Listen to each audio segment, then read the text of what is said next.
नमस्कार। प्रादेशिक समाचार के साथ मैं मनोज कुमार शर्मा। गृह मंत्री अमित शाह ने आज नई दिल्ली में मादक पदार्थों की तस्करी और राष्ट्रीय सुरक्षा पर क्षेत्रीय सम्मेलन की अध्यक्षता की।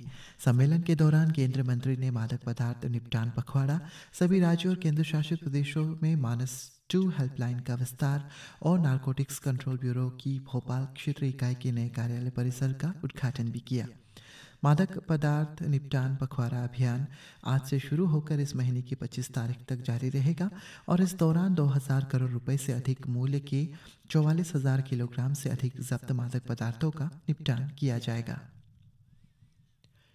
मुख्यमंत्री पेमा खांडू ने कल वेस्ट सियांग जिले के आलो स्थित पाया गांव में गालो वेलफेयर सोसाइटी के 3 दिवसीय रजत जयंती समारोह के उद्घाटन समारोह में भाग लेते हुए कहा कि चीन द्वारा तिब्बत में दुनिया का सबसे बड़ा बांध बनाने की खबरों के बाद अपर सियांग जिले में सियांग नदी पर सियांग मल्टीपर्पज प्रोजेक्ट का महत्व कई गुना बढ़ गया है।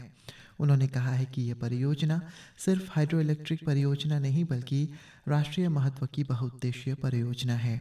मुख्यमंत्री ने कहा है कि पिछले 7 से 8 वर्षों में राज्य के राजस्व सृजन में काफ़ी वृद्धि हुई है, जिसके परिणाम स्वरूप राज्य सरकार जन केंद्रित परियोजनाओं और कल्याणकारी योजनाओं को क्रियान्वित करने में सक्षम हुई है।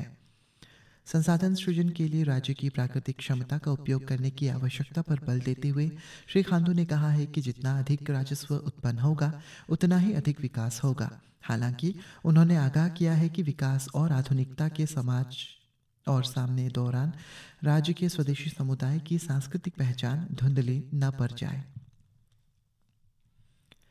राष्ट्रीय पर्वतारोहण एवं साहसिक खेल संस्थान निमास की एक टीम द्वारा इस महीने की 14 तारीख को राज्य के गेलिंग से ब्रह्मपुत्र नदी पर 916 किलोमीटर की राफ्टिंग यात्रा शुरू होगी, जिसका समापन आगामी 14 फरवरी को असम के धुबरी हाटसिंगमारी में होगा। राज्य के 7 सदस्यों वाली इस टीम का नेतृत्व निमास के निदेशक कर्नल रणवीर सिंह जामवाल और कैप्टन कविता वासुपल्ली करेंगे। मुख्यमंत्री पेमा खांडू ने सोशल मीडिया पोस्ट में कहा है कि उनकी सुरक्षित और सफल यात्रा के लिए शुभकामनाएं दी। तवांग जिले के लुंगला सब डिवीजन में आज सामूहिक नशा जागरूकता रैली सह अभियान सफलतापूर्वक आयोजित किया गया। इस अभियान का आयोजन एनजीओ धकपा मिरर सब डिविजनल एडमिनिस्ट्रेशन एवं जिला स्वास्थ्य सोसाइटी तवांग द्वारा संयुक्त रूप से किया गया। इस अवसर पर विभिन्न स्कूलों के छात्रों ने अपने अपने संस्थानों से सोना गोंगसे रिंपोछे एम्फीथिएटर तक जागरूकता रैलियां भी निकाली। सामाजिक न्याय और अधिकारिता मंत्रालय के तहत अरुणाचल प्रदेश और नागालैंड के राज्य समन्वयक बेदांग इमसोंग ने नशा मुक्त भारत अभियान को संबोधित किया। उन्होंने मादक पदार्थों की मांग को कम करने के प्रयास पर प्रकाश डालते हुए प्रतिभागियों को नशा मुक्त भारत की शपथ भी दिलाई। भारतीय सेना द्वारा ऑपरेशन सद्भावना और वाइब्रेंट विलेज प्रोग्राम के तहत अरुणाचल प्रदेश के वेस्ट कामेंग और तवांग जिलों के 22 बुजुर्ग ग्रामीणों के लिए आध्यात्मिक यात्रा को शुक्रवार को हरी झंडी दिखाई गई। ये समूह विश्व बौद्ध केंद्र, राष्ट्रपति भवन, दलाई लामा मंदिर और महाबोधि मंदिर का दौरा करेंगे। इस पहल का उद्देश्य सांस्कृतिक संरक्षण, आध्यात्मिक ज्ञान और राष्ट्रीय एकीकरण को बढ़ावा देना है।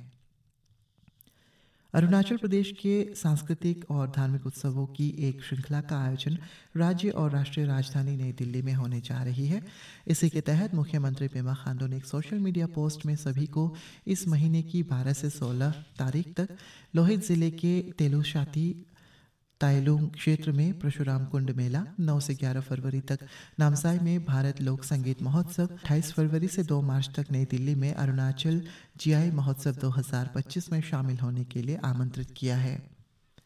अनिनी जिला आपदा प्रबंधन प्राधिकरण DDMA और 12वीं NDRF डोईमुख द्वारा संयुक्त रूप से दिबांग वैली जिले के सरकारी उच्चतर माध्यमिक विद्यालय अनिनी में आज से 12 दिवसीय फेमेक्स कार्यक्रम शुरू हुआ, जिसके अंतर्गत स्कूल सुरक्षा एवं सामुदायिक जागरूकता कार्यक्रम शामिल है। कल असम में 10 महीने के एक बच्चे में ह्यूमन मेटान्यूमो वायरस HMPV पाया गया। बच्चे को डिब्रूगढ़ में असम मेडिकल कॉलेज और अस्पताल में इलाज के लिए रखा गया है।